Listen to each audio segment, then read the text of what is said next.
Hello friends, welcome to my YouTube channel exam tech and railway system में आपका स्वागत है। तो फ्रेंड्स, जैसा कि आपको हेडलाइन से पता चल रहा है, आज का टॉपिक है मानव शरीर के तंत्र के बारे में। देखिए दोस्तों, ये बायोलॉजी का बेहद ही महत्वपूर्ण टॉपिक है।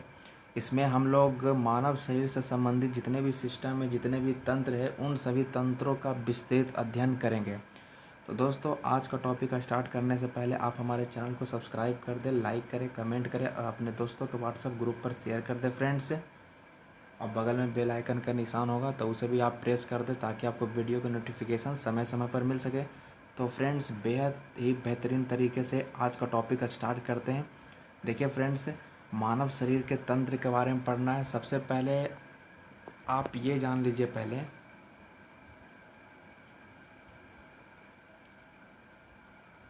देखिए, थोड़ा सा आप पहले ध्यान दीजिए फ्रेंड्स। पहले आपको ये समझना है कि आखिर ये तंत्र होता क्या है। ठीक है, तंत्र यानी सिस्टम क्या होता, पहले आपको वो जानना है फ्रेंड्स क्या होता है। तो सीधा सीधी आप ये याद रख लीजिएगा कि अंगों के समूह को, ठीक है, अंगों के समूह को कहा जाता है, क्या कहा जाता है, अंग के समूह को कहा जाता है फ्रेंड्स, तंत्र कहा जाता है, यानी सिस्टम कहा जाता है। ठीक है। अब मानव शरीर में तो बहुत सारे तंत्र हैं। तो जैसे पाचन तंत्र है, श्वसन तंत्र है, उत्सर्जन तंत्र है, तो उन सभी बहुत सारे तंत्र है फ्रेंड्स। ठीक है, और बहुत सारे अंग भी है। ठीक है, तो अंगों का अगर समूह करेंगे, अंगों का अगर ग्रुपिंग करेंगे तो क्या चीज़ का निर्माण हो जाएगा, तंत्र का निर्माण हो जाएगा। अब उन्हीं सभी तंत्रों के बारे में हमें डिस्क्रिप्टिव पढ़ना है। ठीक है, तो फ्रेंड्स, आज का देखिए, आज का जो टॉपिक जो है, ठीक है, स्टार्ट करने से पहले मैं आपको पहले कुछ फिगर दिखा देता हूँ। ठीक है, पहले आप वो देख लीजिए। पहले देखिए फ्रेंड्स, यहाँ पर ध्यान दीजिए, यहाँ पर आपका लिखा हुआ मानव शरीर के तंत्र। पहले कौन कौन तंत्र है वो ध्यान दीजिए। पहला क्या है, पाचन तंत्र, इंग्लिश में डाइजेस्टिव सिस्टम कहा जाता है, इसे मैं डिस्क्रिप्टिव पढ़ाऊंगा दोस्तों। ठीक है, उसके बाद फिर क्या है, श्वसन तंत्र, इंग्लिश में बोलेंगे रिस्पायरेटरी सिस्टम। उसके बाद आपका उत्सर्जन तंत्र है, इसे बोलेंगे एक्सक्रेटरी सिस्टम। फोर्थ नंबर क्या है, तंत्रिका तंत्र, इंग्लिश में बोलेंगे नर्वस सिस्टम बोल लेंगे इसको। और 5 नंबर क्या है, परिसंचरण तंत्र, इसे क्या कहेंगे, सर्कुलेटरी सिस्टम कहेंगे। नेक्स्ट नेक्स्ट है फ्रेंड्स कंकाल तंत्र, स्क्लीटन सिस्टम। ठीक है, उसके बाद अंतःस्रावी तंत्र है फ्रेंड्स, एंडोक्राइन सिस्टम। और 8 नंबर में प्रजनन तंत्र यानी रिप्रोडक्टिव सिस्टम। और 9 नंबर में क्या है, पेशी तंत्र, यानी इंग्लिश में इसे क्या बोलेंगे, मस्कुलर सिस्टम।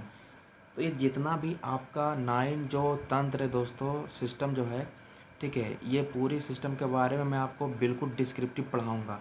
ठीक है, तो आप तो ये समझ चुके हैं। चलिए थोड़ा सा मैं आपको कुछ और दिखाता हूँ। देखिए फ्रेंड्स, खास कर हमें यहाँ पर क्या पढ़ना है फ्रेंड्स, पहले हमें ह्यूमन डाइजेस्टिव सिस्टम के बारे में पढ़ना है। पहला क्या था, पाचन तंत्र था ना। पहला टॉपिक का नाम क्या था, पाचन तंत्र यानी डाइजेस्टिव सिस्टम। तो किसका डाइजेस्टिव सिस्टम, तो ह्यूमन के डाइजेस्टिव सिस्टम के बारे में पढ़ना है। तो ह्यूमन के डाइजेस्टिव सिस्टम को 2 भागों में बांटा गया। फर्स्ट क्या है, एलिमेंट्री कैनल, हिंदी में कहा जाता है आहार नाल। और इधर क्या है, डाइजेस्टिव ग्लैंड, हिंदी में बोलेंगे पाचक ग्रंथियाँ। ठीक है, अब देखिए एलिमेंट्री कैनल में बहुत सारे आपके ऑर्गन आते हैं। फर्स्ट क्या है, बकल कैविटी, हिंदी में कहा जाता है मुख गुहा। अब आपके जो बकल कैविटी होता है वो भी 2 भागों में बटा होता है, एक है टीथ, दांत, और एक आपका क्या है, टंग। ठीक है, आगे देखते हैं। उसके बाद आपका सेकेंड है दोस्तों ऑसोफेगस। ठीक है, क्या है, ऑसोफेगस, हिंदी में कहते हैं इसे ग्रास नली कहा जाता है। फिर उसके बाद आपका है स्टोमैक, उधर कह लीजिए, पेट कह लीजिए, आप जो कह लीजिए इसको। ठीक है, और 4 नंबर में क्या है, स्मॉल इंटेस्टाइन, यानी हिंदी में बोलेंगे छोटी आंत। और 5 नंबर में क्या है, लार्ज इंटेस्टाइन, यानी बड़ी आंत। और उसके बाद 7 नंबर में है रेक्टम, इसे कहा जाता है मलाशय। ठीक है, और उसके बाद 8 नंबर में क्या है, गुदा है। ठीक है, हिंदी में कहते हैं गुदा। ठीक है, इसे हिंदी में गुदा कहेंगे, एनस को। और अगर उस तरफ दोस्तों ये डाइजेस्टिव ग्लैंड जो है, तो डाइजेस्टिव ग्लैंड में थोड़ा सा देख लीजिए। तो डाइजेस्टिव ग्लैंड में आपका क्या है, गैल ब्लैडर है, जिसे हिंदी में आप पित्ताशय कहा जाता है। उसके बाद लीवर है, लीवर को बोलेंगे यकृत। उसके बाद आपका पैनक्रियाज है, इसे बोलेंगे अग्नाशय, जो कि बहुत ही महत्वपूर्ण ग्रंथि है फ्रेंड्स। उसके बाद 4 नंबर में सलेवरी ग्लैंड है। तो ये सभी के बारे में आपको डिस्क्रिप्टिव बताऊंगा फ्रेंड्स। ठीक है। अब मैं आपको कुछ फिगर आपको दिखाता हूँ। पहले आप वो फिगर देख लीजिए, उसमें कौन सारा नाम है दोस्तों। उन पहले उस सारे नाम का पहले हम देख लेते हैं कौन कौन सारा नाम है। तो ध्यान दीजिए, ये एक ह्यूमन डाइजेस्टिव सिस्टम का एक फिगर है फ्रेंड्स। पहले आप देख लीजिए, देखिए क्या लिखा हुआ। फर्स्ट नंबर देखिए ओरल कैविटी, यानी जो आपका मुख वाला जो एरिया जो होता है दोस्तों, वही आपका ओरल कैविटी है। ठीक है। माउथ तो आपको पता ही होगा। यहाँ पर देखिए सब मैक्सिलरी ग्लैंड और सब लिंगुअल, इधर पैरोटिड ग्लैंड। ये तीनों जो ग्लैंड है फ्रेंड्स, ये आपके लार ग्रंथि का ही पार्ट्स है। ठीक है, मैं पढ़ा दूंगा आगे। ठीक है, डिस्क्रिप्टिव। उसके बाद आपका लीवर है। ठीक है, गैल ब्लैडर है, डियोडनम, उसके बाद ट्रांसवर्स कॉलन, असेंडिंग कॉलन, यहाँ पर देखिए डिसेंडिंग कॉलन। ये जितना भी तीन तरह का जो कॉलन कॉलन वाला है दोस्तों, transverse colon, ascending colon, descending colon, ये तीनों जो है बड़ी आंत का पार्ट्स है। ठीक है, यानी लार्ज इंटेस्टाइन का पार्ट्स है। ठीक है। उसके बाद ये आपका इलियम लिखा हुआ है। ठीक है। और इसके बाद ये सिकम है। ठीक है। और इसे क्या बोलते हैं, वर्मी फॉर्म अपेंडिक्स। यहाँ पर अपेंडिक्स जो कि बहुत सारे व्यक्तियों में होता है। ठीक है। उसके बाद फिर क्या है, एनस है, और ये है रेक्टम। तो मैं सबके बारे में पढ़ाऊँगा, फिलहाल आप पहले नाम देख लीजिए। ठीक है। एक और फिगर है फ्रेंड्स, उस फिगर से भी आप थोड़ा सा समझ लीजिए। देखिए ये इंटरनली आपका फिगर दिया हुआ है, इंटरनल ह्यूमन डाइजेस्टिव सिस्टम। तो यहाँ पर ध्यान दीजिए, ये आपको क्या दिखाई दे रहा है, देखिए स्टोमैक। ठीक है। तो ये आपका स्टोमैक का फिगर है। ये आपको जो पीला जो दिखाई दे रहा है दोस्तों, पीला कलर का। ठीक है। और उसमें कुछ हरा भी है। तो ये आपका क्या है, पैनक्रियाज है, अग्नाशय है। जो पहले आपको पता चल रहा है वो देख लीजिए। ठीक है। यहाँ पर लिखा हुआ है कोलिक्स फ्लेक्सर, ये वाला। उसके बाद देखिए यहाँ पर ये है क्या है, ट्रांसवर्स कोलन लिखा हुआ है। और ये जो आपका ये जो पार्ट्स दिख रहा है फ्रेंड्स, ये आपका जेजुनम का पार्ट्स है, मैं पढ़ा दूंगा। ठीक है। और उसके बाद आपका फिर क्या है, डिसेंडिंग कॉलन। तो डिसेंडिंग कॉलन यहाँ पर है। ठीक है। और यहाँ फिर क्या है, ये भी एक तरह का कोलन ही है। ठीक है। और यहाँ पर ये क्या है, रेक्टम है। ठीक है। और लास्ट वाला जो होता है वो आपका क्या होता है, एनस होता है। यहाँ पर देख लीजिए, ये आपका अपेंडिक्स है, लास्ट वाला जो पोर्शन है फ्रेंड्स। और ये जो आपको दिख रहा है, ये इलियम का है। और ये क्या है, सिकम, इसे सिकम कहा जाता है। ध्यान से एक बार देख लीजिए। उसके बाद ये भी आपका क्या है दोस्तों, ये आपका असेंडिंग कॉलन है, ये। ठीक है, असेंडिंग कॉलन। ये आपको जो दिख रहा है, ये ड्यूडेनम है। ठीक है। और ये है जेजुनम। ठीक है। और ये आपको जो दिख रहा है, ये हरा कलर का नीचे, ये क्या है, गैल ब्लैडर है। ठीक है। तो फ्रेंड्स एक बार फिगर को आप ध्यान से देख लीजिए, उसके बाद हम लोग टॉपिक पर आगे बढ़ते हैं। तो मेरा आज का टॉपिक है पाचन तंत्र यानी डाइजेस्टिव सिस्टम के बारे में। ठीक है। तो चलिए बढ़ते हैं आगे।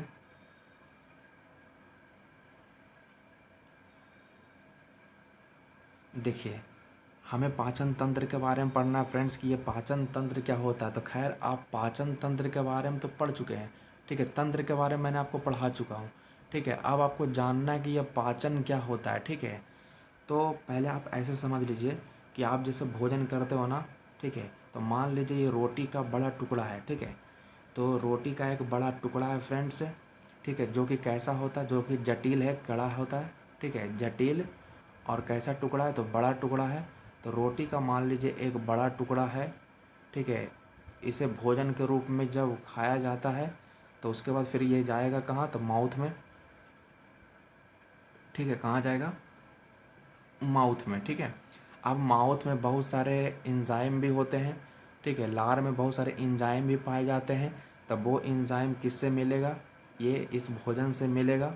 ठीक है। और ऐसे भी कहा जाता है फ्रेंड्स कि भोजन का जो पाचन जो होता है वो आपका मुख से यानी माउथ से स्टार्ट हो जाता है। ये क्वेश्चन पूछा हुआ है। ठीक है।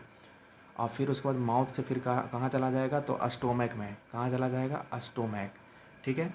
तो स्टोमैक में जैसे ही भोजन यहाँ पर पहुँचता है फ्रेंड्स, तो ये जो भोजन जो आपको बड़ा टुकड़ा के रूप में दिखाई दे रहा है, ये आपको बिल्कुल ही पेस्ट की तरह छोटे छोटे टुकड़े में बदल देता है। ठीक है।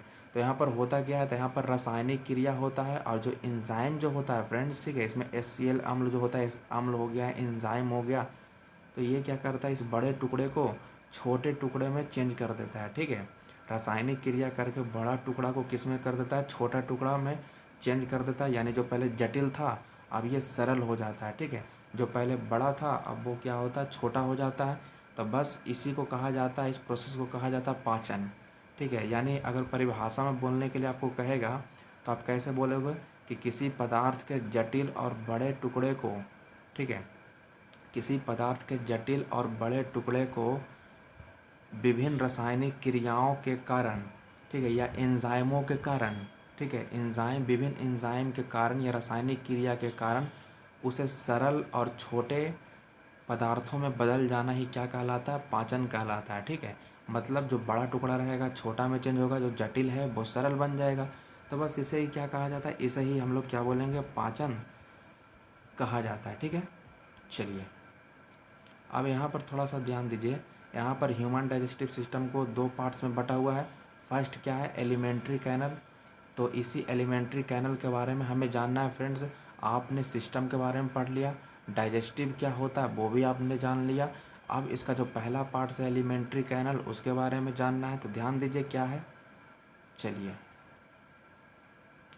देखिए, हमें क्या जानना है? एलिमेंट्री कैनल के बारे में। ठीक है, मैं शॉर्ट में लिख रहा हूँ, आप समझ लीजिएगा।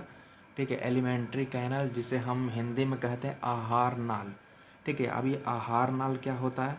तो कहा जाता है फ्रेंड, मनुष्य या किसी भी जंतु की आहार नाल जो होती है, यह एक लंबी, ठीक है, यह एक लंबी और कुंडलित रचना होती है। कुंडलित जैसे सांप कुंडलित भरता है, ठीक उसी तरह का। तो ये एक लंबी और कुंडलित रचना होती है जो माउथ से लेकर एनस तक, ठीक है, जो माउथ से लेकर एनस तक फैला हुआ होता है। एनस मतलब गुदा। तो माउथ से लेकर एनस तक फैला हुआ रहेगा, तो वो क्या कहलाता है? एलिमेंट्री कैनल कहलाएगा, यानी आहार नाल कहलाएगा। ठीक है, तो ये आपको समझ में आ गया होगा फ्रेंड्स। तो देखिए फ्रेंड्स, अब एलिमेंट्री कैनल तो कंप्लीट हो चुका है। अब इसी एलिमेंट्री कैनल में पहला पार्ट क्या है? Buccal cavity. ठीक है, आप ध्यान दीजिएगा, आप पीछे रिवर्स करके देख सकते हो। पहला पार्ट्स क्या है एलिमेंट्री कैनल में? Buccal cavity. अब यहाँ से आप ध्यान से सुनिएगा कि बकल कैविटी क्या होता है। पहले आप ये बताइए फ्रेंड्स कि हमारे मुख में कितने जबड़े होते हैं? तो दो जबड़ा होता है ना। ठीक है, एक ऊपर एक नीचे, दो जबड़ा होता है। तो इसके बारे में कहा जाता है कि बकल कैविटी होता क्या है? तो दोनों जबड़ों के बीच में, ठीक है, जो खाली हिस्सा होता है, ठीक है, खाली हिस्सा होता है जिसमें जीभ है, ठीक है, जिसमें जीभ और दांत मौजूद हो। ठीक है, तो इसे ही क्या कहा जाता है? इस एरिया को कहा जाता है बकल कैविटी। मतलब दोनों जबड़ों के बीच में, ठीक है, दोनों जबड़ों के बीच में जो खाली स्थान होता है जिसमें जीभ और दांत मौजूद होते हैं, उसे कहा जाता है बकल कैविटी बोलेंगे। बस आपको सिंपल बस यही बोलना है। ठीक है, चलिए नेक्स्ट आगे बढ़ते हैं। नेक्स्ट पॉइंट देखिए, नेक्स्ट पॉइंट आपको ध्यान रखना है फ्रेंड्स। एक सेकेंड, थोड़ा सा रुकिए।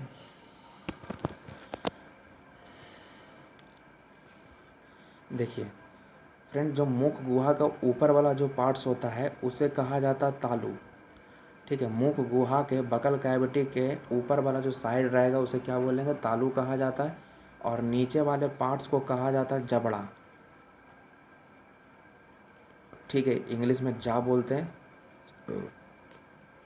ठीक है, तो ऊपर वाला जो हो जाएगा उसे तालू कहेंगे और नीचे वाले को जबड़ा कहा जाता है। ठीक है, तो यही आपका मुख गुहा था। अब इस मुख गुहा के अंतर्गत आपके जीभ आता है और दांत आता है। ठीक है, तो चलिए सबसे पहले हम लोग टंग के बारे में पढ़ते हैं। ठीक है, टंग के बारे में कि ये टंग क्या होता है, इससे भी क्वेश्चंस पूछा जाता है फ्रेंड्स। तो देखिए फ्रेंड्स, ये टंग क्या होता है ध्यान दीजिएगा। ठीक है, टंग के बारे में कहा जाता है फ्रेंड्स कि यह मांसल, ठीक है, यह मांसल और चौड़ी रचना होता है। ठीक है, मुख गुहा में चौड़ी और मांसल रचना पाई जाती है जिसे कहा जाता है जीभ कहा जाता है, यानी टंग कहा जाता है। अब इस जीभ पर स्वाद ग्रंथियाँ पाई जाती है। क्या पाया जाता है? स्वाद ग्रंथियाँ, जो भिन्न भिन्न क्षेत्रों में भिन्न भिन्न स्वाद की अनुभूति करवाती है। तो यहाँ पर ध्यान दीजिए, तो जीभ का जो अग्रभाग होता है फ्रेंड्स, अग्रभाग, ठीक है, जो आगे वाला भाग जो होता है वो मीठा का अनुभव करवाएगा। कैसा? मीठा। जो पक्ष भाग जो होता है फ्रेंड्स, पक्ष यानी पीछे वाला भाग, वो कड़वा का अनुभव करवाएगा। और जो बाकी जो साइड वाला जो होता है फ्रेंड्स, किनारे वाला, किनारे, ठीक है, जो किनारे वाले साइड होते हैं, तो वो कैसा? तो वो खट्टा। ठीक है, वो खट्टा की अनुभूति करवाता है। तो इसे आप ध्यान में रखिएगा। ठीक है, तो जीभ में आपको बस इतना ही ख्याल रखना है, ठीक है। यानी बस आपको ये ख्याल रखना, जीभ का अग्र भाग से मीठा स्वाद का, पक्ष भाग से कड़वे स्वाद का और बगल वाले भाग से खट्टे स्वाद का आभास होता है, ठीक है। चलिए नेक्स्ट आगे बढ़ते हैं। आगे हमें दांत के बारे में पढ़ना है, यानी टीथ के बारे में पढ़ना है। तो ध्यान दीजिए टीथ के बारे में।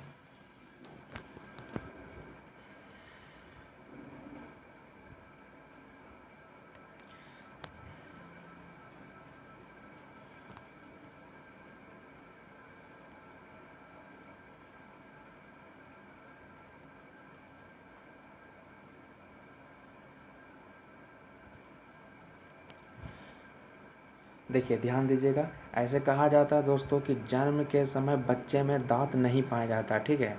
करीब कहा जाता है फ्रेंड्स कि आपका क्या होता है कि 12 से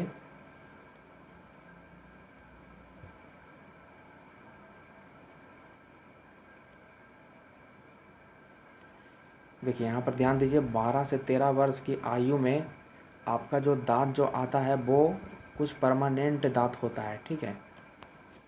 ठीक है, तो आपको ये याद रखना, जन्म के समय कोई दांत नहीं होता, 12 से 13 साल की आयु में आपका अस्थायी दांत आना शुरू हो जाता है। और कहा जाता है कि 25 साल के उम्र में 4 दांत और आता है फ्रेंड्स, जिसे कहा जाता है बुद्धि का दांत कहा जाता है, ठीक है। तो जिसका कोई काम नहीं होता, ये एक तरह का अवशेषी अंग ही होता है। नेक्स्ट आगे ध्यान दीजिए, आगे आपको पढ़ना है कि कार और रचना के दृष्टिकोण से दांत 4 प्रकार के होते हैं, ठीक है। कार और रचना के हिसाब से आपका दांत कितना प्रकार के होते हैं, 4 प्रकार का होता है। कौन कौन? इंसाइजर, ठीक है, आपका इंसाइजर हो गया।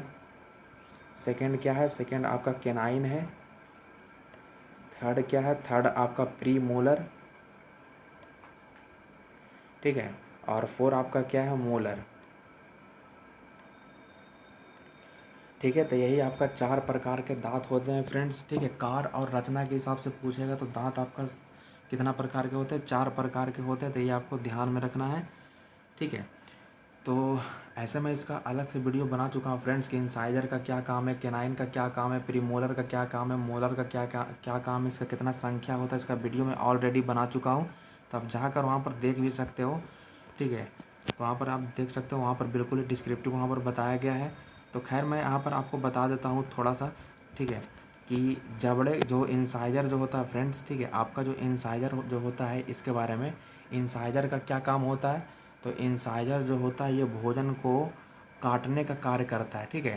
कार एग्जाम में पूछ देता है फ्रेंड्स, ठीक है, कार जरूर पूछेगा। इंसाइजर भोजन को काटने का काम करता है। आपका जो केनाइन जो होता है ये आपका क्या करेगा? चीरने फाड़ने का काम करेगा, ठीक है। ये भोजन को क्या करता है? चीरने फाड़ने का कार्य करता है। प्री मोलर जो होता है वो क्या करने का क्या ये ये चबाने का काम करता है, ठीक है, ये चबाने का कार्य करेगा। और जो आपका मोलर जो रहेगा वो कुतरने का कार्य करता है। ये भोजन को क्या करेगा? कुतरेगा, ठीक है, कुतरना। तो याद रखिएगा ये आपका जो कार्य जो है फ्रेंड्स, ये आपका एग्ज़ाम में बहुत बार पूछा भी जाता है, ये आपको ध्यान में रखना है, ठीक है। तो अब आगे ध्यान दीजिए। चलिए नेक्स्ट आगे आते हैं। मनुष्य के दांत के 3 भाग होते हैं, ठीक है। मनुष्य का जो टीथ होता है फ्रेंड्स, टीथ है, कितना भाग होता है? तो इसका 3 भाग होता है। कौन कौन? तो फर्स्ट को कहा जाता है क्राउन, क्या बोलेंगे? क्राउन हिंदी में कहा जाता है शिखर कहा जाता है, ठीक है। उसके बाद आपका जो होता है नेक, नेक हिंदी में कहा जाता है ग्रीवा कहा जाता है, हिंदी में ग्रीवा बोलेंगे।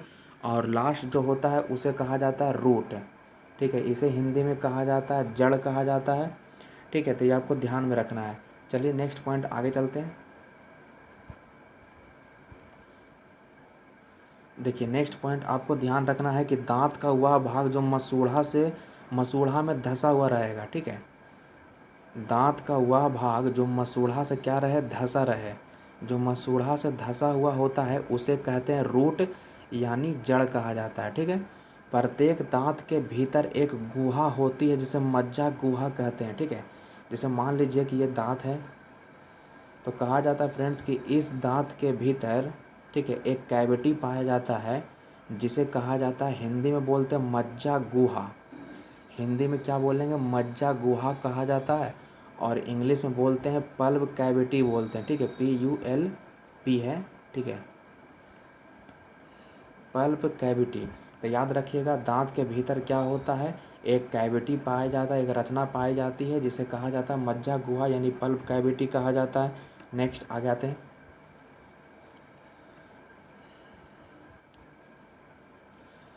आगे देखिए फ्रेंड्स, तो यहाँ पर फिगर थोड़ा सा ध्यान दीजिए। तो ये क्या था, पल्प कैविटी था, ठीक है, याद रखिएगा पल्प कैविटी। तो कहा जाता है फ्रेंड्स कि इसके ऊपर डेंटाइन पाया जाता है। इसके ऊपर क्या पाया जाता है, डेंटाइन, ठीक है। इसके ऊपर जो रचना पाया जाता है उसे क्या बोलेंगे, उसे कहा जाता है डेंटाइन कहा जाता है, डेंटाइन, ठीक है। जो दांत का अधिकांश भाग यही तैयार करता है। यह हड्डी से अधिक कड़ा होता है, ठीक है। ये कैसा होता है, हड्डी से भी ज़्यादा हार्ड होता है और पीला यानी येलो कलर का होगा। कैसा रहेगा, येलो कलर का होता है। तो इसे भी याद रखिएगा। दांत के ऊपरी हिस्से या शिखर में यानी जो सबसे टॉप पर, ठीक है फ्रेंड, जो सबसे टॉप पर रहता है उसे कहा जाता है, मैं यहाँ पर लिख देता हूँ, इसे कहा जाता है इनामेल। आपने बहुत बार इसका नाम सुना होगा, दांत का इनामेल, ठीक है। तो जो दांत को सुरक्षा प्रदान करता है इनामेल। और आपसे क्वेश्चन पूछेगा कि ये आपका शरीर का जो सबसे कठोर भाग होता है वो क्या होता है, तो दांत का एनामेल सबसे कठोर भाग होता है, ये आपको ध्यान में रखना है, ठीक है। चलिए नेक्स्ट आगे आते हैं। देखिए नेक्स्ट ध्यान दीजिए।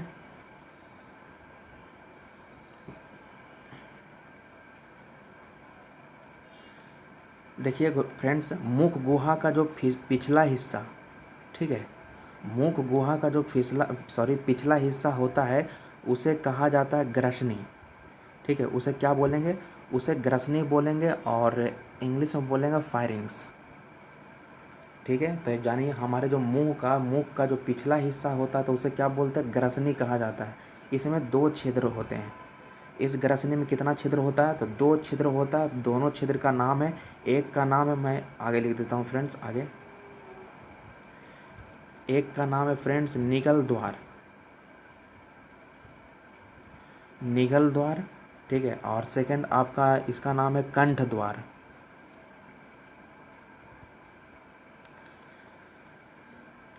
इसे इंग्लिश में बोलते हैं गलेट, ठीक है। और इसे कहा जाता है ग्लोटिस, ठीक है। तो याद रखिएगा 2 को यहाँ पर होता है फ्रेंड्स, आपका निगल द्वार होता है और एक आपका कंठ द्वार होता है, ठीक है। देखिए फ्रेंड्स, आपका जो निगल द्वार जो होता है इसका रास्ता खुलता है ग्रास नली में, ठीक है। ग्रास नली मतलब जो भोजन का जो नली होता है, ठीक है।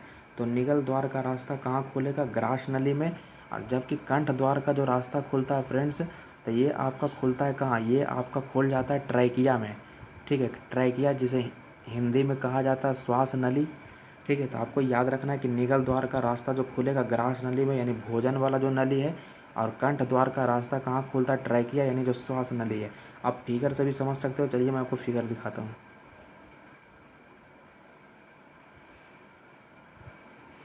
इसी में पता चलेगा। तो यहाँ पर ध्यान दीजिए। देखिए आपको जो ये वाला दिखाई दे रहा है फ्रेंड्स, ये वाला, इसे ध्यान से देखिएगा, ठीक है। ये आपका कंठ द्वार वाला है, ठीक है, ये कंठ द्वार का है, ठीक है। और ये जो बिल्कुल जो नीचे चला गया है ये आपका ग्रास नली वाला है। तो वही मैं आपको बोल रहा हूँ कि निगल द्वार जो होता है वो ग्रास नली में खुल जाता है, मतलब इसमें, इस पोर्शन में, ठीक है। और आपका जो कंठ द्वार वाला जो होता है वो आपका श्वास नली यानी इसमें, ठीक है, तो इसमें खुल जाता है। तो ये आप ध्यान में रखिएगा इसे।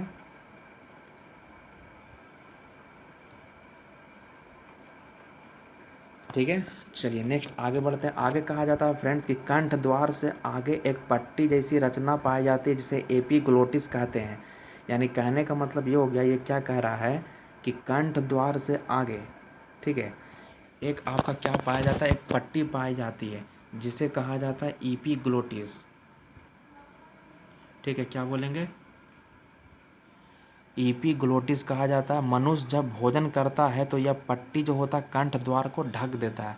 मतलब ये क्या करेगा फ्रेंड्स कि ये क्या करता है, कंठ द्वार को क्या करता है, मान लीजिए कि ये कंठ है, ठीक है, तो ये कंठ द्वार को क्या करेगा, ढक देता है।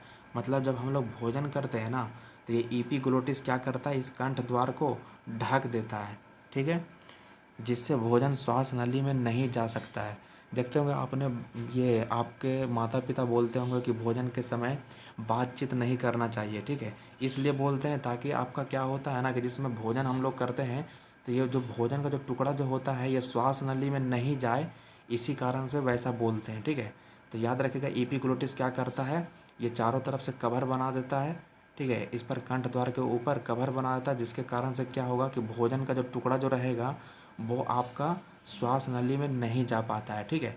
तो ये आप ध्यान में रखिएगा, ठीक है। चलिए नेक्स्ट देखिए फ्रेंड्स, अब हमें पढ़ना है आगे। अगला टॉपिक है आपका ग्रास नली के बारे में, ठीक है। ग्रास नली यानी ये ऑसोफेगस क्या होता है। तो मुख गुहा के बारे में तो हम लोगों ने पढ़ लिए, ठीक है। अब क्या होता है कि मुख गुहा से भोजन कहाँ चला जाता है, ग्रास नली में, ठीक है। तो मुख गुहा से लार से सना हुआ भोजन निगल द्वार के द्वारा ग्रास नली में पहुँचता है। यानी भोजन का टुकड़ा अब कहाँ पहुँचेगा, तो ग्रास नली में पहुँच जाएगा, ठीक है। अब यहाँ पर क्या होता है, तो ग्रास नली के बारे में कहा जाता है फ्रेंड्स कि ग्रास नली जो होता है ये एक लंबी नलिका होती है, ठीक है। जिससे भोजन क्या होता है, जिससे भोजन जाता है या भोजन प्रवेश करता है, ठीक है। यह भोजन वाली एक नली होती है, ठीक है। और इसका जो द्वार होता है फ्रेंड्स, आगे इसका द्वार अमाशय में खुलता है। अमाशय जिसे आप पेट कह लेते हो, ठीक है, पेट कहते हो अमाशय। तो याद रखिएगा, ग्रास नली से फिर भोजन कहाँ चला जाता है, अमाशय में चला जाता है। नेक्स्ट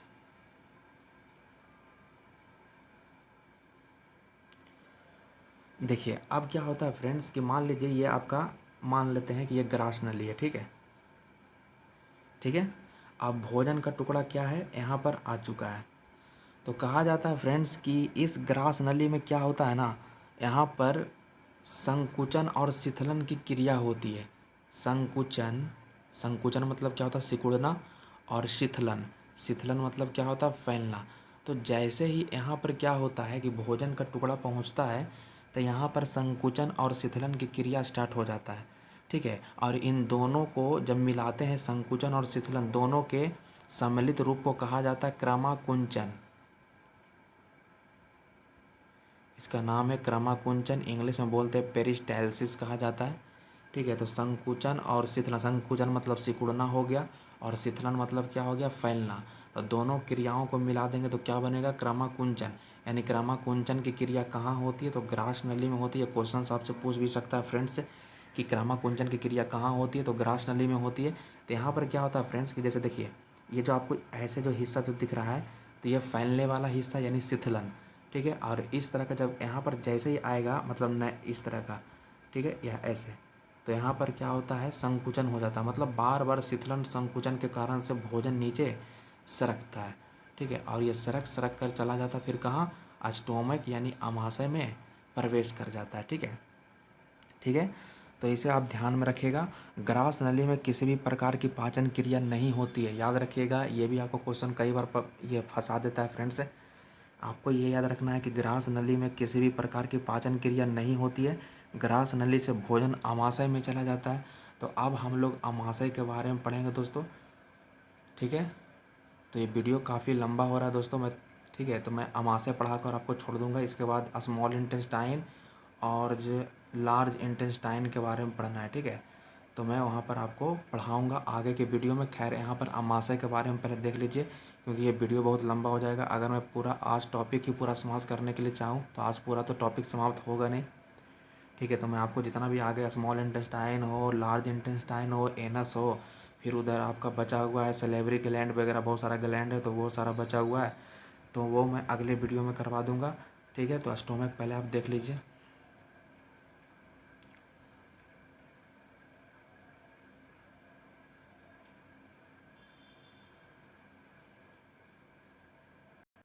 चलिए ध्यान दीजिए आगे। देखिए, हमें पढ़ना है फ्रेंड्स स्टोमक के बारे में, है ना। तो ध्यान दीजिए।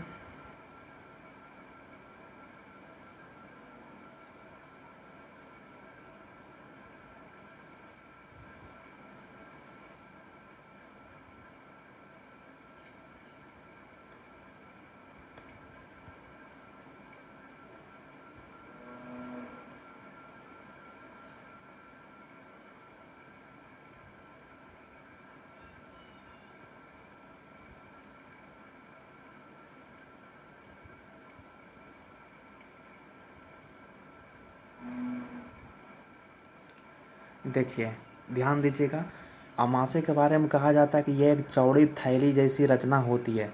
आपको थैला जैसा रचना दिखाई भी दे रहा है फ्रेंड्स, ठीक है।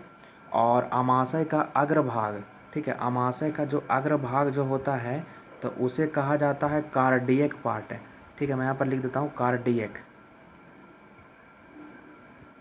ठीक है, उसे क्या बोलेंगे, कार्डियक पार्ट, ठीक है। जो आगे वाला हिस्सा जो रहेगा फ्रेंड्स उसे कहा जाता है कार्डियक पार्ट।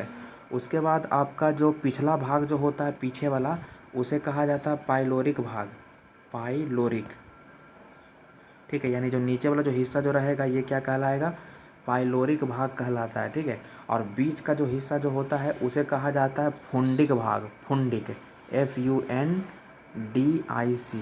ठीक है। तो फुंडिक भाग, तो याद रखिएगा अग्र भाग कहलाएगा कार्डियक पार्ट, ठीक है। नीचे वाला जो पार्ट्स रहेगा वो पाइलोरिक भाग और बीच वाला जो पार्ट्स रहेगा वो कहलाएगा फुंडिक पार्ट, ठीक है। चलिए नेक्स्ट आगे बढ़ते हैं।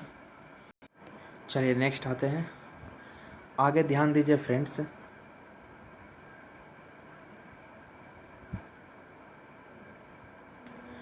देखिए ध्यान दीजिएगा, आगे आगे कहा जाता है कि अमाशय के भीतरी दीवार पर स्तंभाकार एपिथेलियम कोशिकाओं का स्तर पाया जाता है, माने कुछ इस तरह से, कुछ इस तरह से, ठीक है।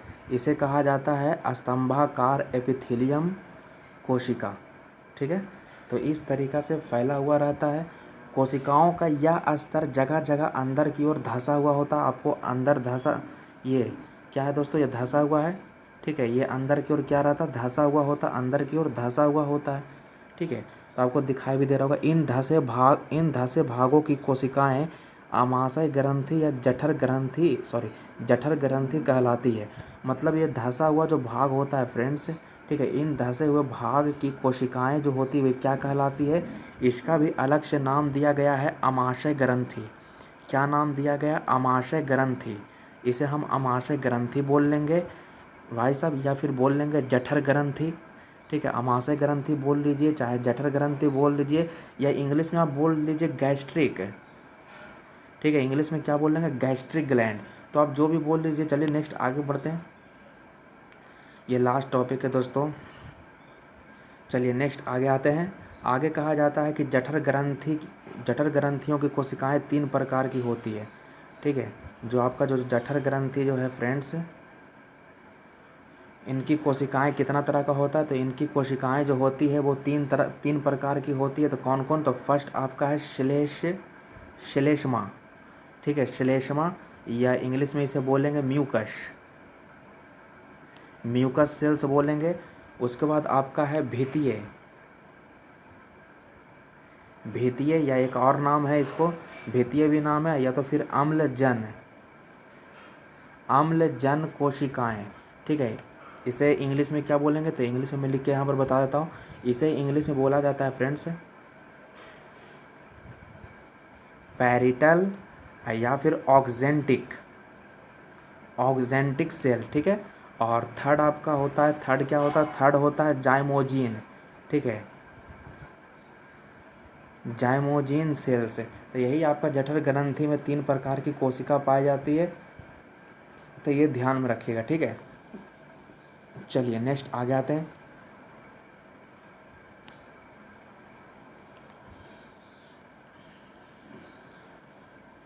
देखिए आगे ध्यान दीजिएगा, आगे कहा जाता है फ्रेंड्स कि आप मनुष्य में अमाशय में प्रतिदिन लगभग 3 लीटर जठर रस स्राव होता है, ठीक है। मनुष्य का जो अमाशय जो होता है करीब करीब डेली 3 लीटर, ठीक है, 3 लीटर जठर रस का स्राव होता है। तो ये आपको ध्यान में रखना है, ठीक है। इसके अलावा अमाशय में HCl अम्ल भी पाया जाता है। क्या पाया जाता है, HCl अम्ल।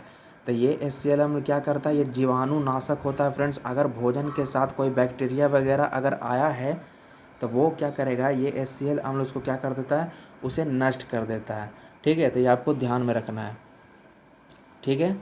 चलिए तो फ्रेंड्स अब यहाँ पर आपका समाप्त हो चुका है, इसमें अब कुछ है नहीं ऐसा कुछ। इसके बाद अगला टॉपिक में हम लोग छोटी आंत के बारे में पढ़ेंगे। अच्छा एक चीज़ और ध्यान में रखिएगा फ्रेंड्स कि अमाशय में अब भोजन का जो रूप जो होता है, यानी मैंने आपको क्या बताया था, आपका जो भोजन जो होता है ग्रास नली से कहाँ पहुँच जाता है, अमाशय में। तो अमाशय में भोजन करीब 4 से 5 घंटे तक रहता है दोस्तों, ठीक है। तो 4 से 5 घंटे में क्या होता है कि ये भोजन का जो टुकड़ा होता है बड़ा बड़ा छोटे टुकड़ा में बदल जाता है और ये पेस्ट का रूप ले लेता है। क्या चीज़ का रूप ले लेता है? पेस्ट। तो उस पेस्ट का नाम है काइम। ठीक है, जब पेस्ट का रूप ले लेता है तो उसे क्या बोलते हैं? काइम। उसे क्या बोलेंगे? काइम कहा जाता है। ठीक है, तो ये ध्यान में रखिएगा। इसके बाद ये काइम कहाँ प्रवेश कर जाता है? छोटी आंत में। ठीक है, तो इसके बाद हम लोग छोटी आंत के बारे में अगले वीडियो में आपको बताऊंगा दोस्तों। तो दोस्तों अगर आपका वीडियो, अगर आज का सेशन अगर आपको पसंद आया है तो आप हमारे चैनल को ज़रूर सब्सक्राइब करें दोस्तों। और आपके जितने भी फ्रेंड्स हैं, ठीक है, आपके जितने भी फ्रेंड्स हैं, दोस्त हैं, व्हाट्सअप ग्रुप पर हो या टेलीग्राम चैनल पर हो तो उन लोगों को सेंड कर दीजिए फ्रेंड्स, क्योंकि यहाँ पर आपको बायोलॉजी बिल्कुल ही डिस्क्रिप्टिव पढ़ाया जा रहा है। तो फ्रेंड्स आज का वीडियो हम लोग यहीं तक रहने देते हैं।